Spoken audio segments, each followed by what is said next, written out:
안녕하세요. 대한민국 최고의 토론토 랩터스 전문 채널 랩터스톡의 로이스터입니다. 이번에는 전설로 남다라는 타이틀로 지난 한 주간 있었던 랩터스의 시합들에 대한 리뷰와 선수들에 대한 리뷰로 구성을 해보았습니다.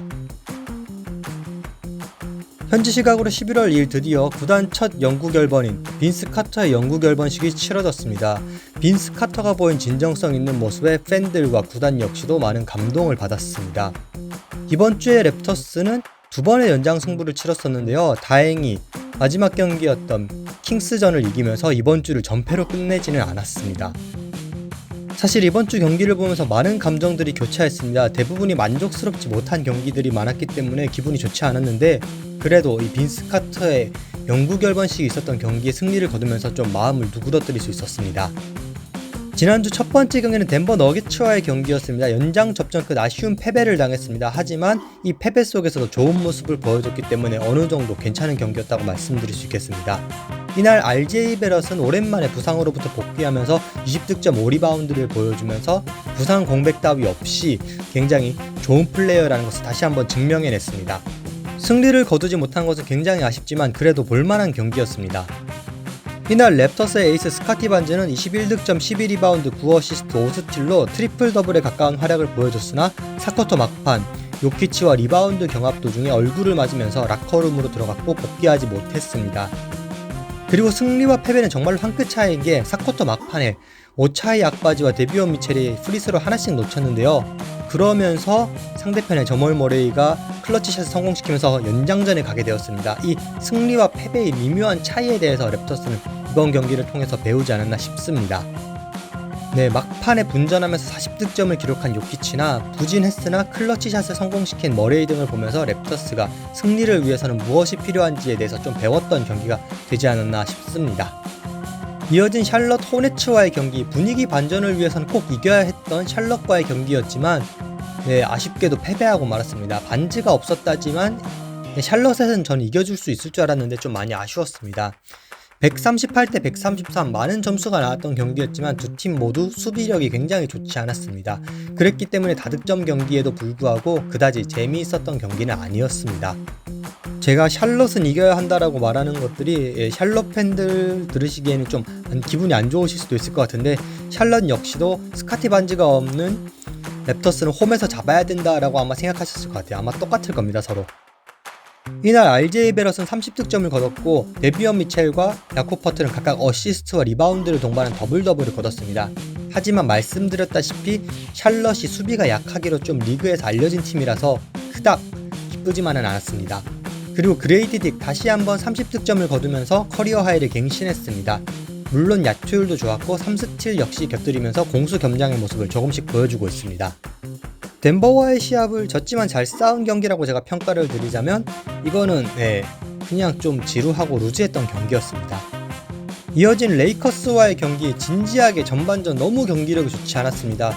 무려 전반전 1쿼터가 끝났는데 20점 이상의 차이가 벌어졌고요. 그렇지만 랩터스 분전하면서 막판 6점 차까지 추격은 할 수 있었습니다. 이날 그레이디 딕 다시 한번 본인의 커리어 하이를 갱신했는데요. 31득점이었고 야투율도 50%로 굉장히 준수한 활약이었습니다. 제가 사실 그레이디 딕에 기대한 게 꽤 많았습니다. 근데 그 이상을 그레이디 딕이 요즘 해주고 있어가지고 저는 굉장히 만족스럽습니다. 그리고 RJ 베럿 이날 33득점 12어시스트로 더블 더블을 기록한 플러스 본인의 어시스트 커리어 하이를 세웠습니다.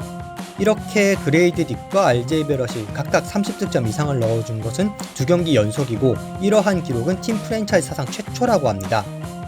그리고 랩터스의 1라운드 신인 자코비 월터가 부상에서 복귀해서 오늘 첫 데뷔전을 치렀는데요. 야투 감각은 좋지 않았지만 나름 허스를 발휘하면서 6개의 리바운드를 따냈습니다. 안 그래도 레이커스는 저희 랩터스보다 강한 팀인데 거기다 모든 선수까지 건강하고 저희는 부상까지 안고 있으니까 굉장히 매 경기가 힘든 것만은 사실입니다. 그리고 백투백으로 이어졌던 세크라멘토 킹스와의 경기, 빈스 카터의 영구 결번식이 전반전 종료 후에 있었고 이 경기는 연장 승부 끝 랩터스가 승리를 거두면서 드디어 연패를 탈출하는 데 성공했습니다. 지난 덴버전의 연장 패배의 충격을 씻어냈다고 말씀드릴 수 있겠습니다. 그리고 이날 크리스 부시에는 1쿼터에만 12득점을 몰아치면서 24분 출장에 24득점, 거기다가 뛰어난 효율까지 보여주면서 레전드들 앞에서 뛰어난 모습을 마음껏 발휘했습니다. 똑같은 활약이라도 이런 날에 활약을 하면 확실히 더 눈에 잘 들어오죠. 그리고 오차이 약바지 이날은 외곽 슛까지 터지면서 정말 팀에는 없어서는 안 될 선수다라는 것을 다시 한번 보여줬습니다. 22득점이었고 야투율은 75%, 3점슛 성공률은 80%였습니다. 그리고 이날 데비온 미첼 무려 5개의 스틸을 기록하면서 본인의 친정팀인 킹스를 상대로 굉장히 좋은 모습을 보여줬습니다. 물론 공격이나 턴오버에 있어서 좀 아쉬웠지만 수비로 잘 만회하고 있는 모습입니다. 그리고 14분 출장에 6개의 어시스트를 기록한 자말 섀도 역시 본인의 기대치에 충족하는 모습을 보여줬습니다.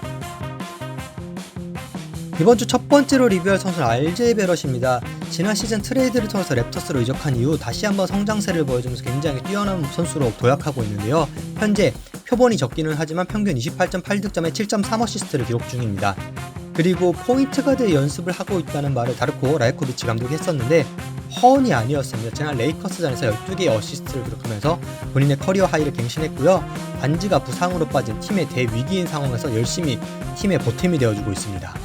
뉴욕 닉스에 있었을 때는 정체된 유망주라는 이미지가 굉장히 강했는데 랩터스에 오면서 그러한 논란을 굉장히 불식시켜주고 있습니다. 지난 덴버전에서도 RJ 베럿은 연장전 클러치 상황에서 3점 슛을 던졌는데요. 이 3점 슛이 빗나가면서 패배하고 말았습니다. 왜 이런 슛을 던졌느냐? 사실 반지까지 아웃된 상황에서 2점 슛을 던져서 2차 연장에 가느니 이거 한 방으로 승부를 보고 싶어서 그러지 않았나 싶고요. 일단 베럿이 반지와 키클리의 복귀가 미정인 가운데 1옵션을 맡아줘야 되는 상황입니다. 그레이디 딕과 함께 도합 5에서 60점 정도는 넣어줘야 되는데요. 이러한 압박감을 잘 이겨낼 수 있을지 앞으로 좀 주목이 됩니다. 그 후 킹스전에는 연장전에서 클러치 3점 슛을 꽂아놓더니 그 이후에 있었던 프리스로는 2개 다 미스하고 말았습니다. 굉장히 클러치 플레이어가 되는 길은 멀고도 험한 것 같습니다. 두 번째로 언급할 선수는 그레이디 딕입니다. 이제 시즌 초반이지만 굉장한 고효율로 20플러스 득점을 거둬주고 있습니다. 현재 평균 21득점을 55%의 야투 성공률, 37.3%의 3점슛 성공률, 그리고 자유투는 무려 92.3%라는 놀라운 효율성으로 넣어주고 있습니다.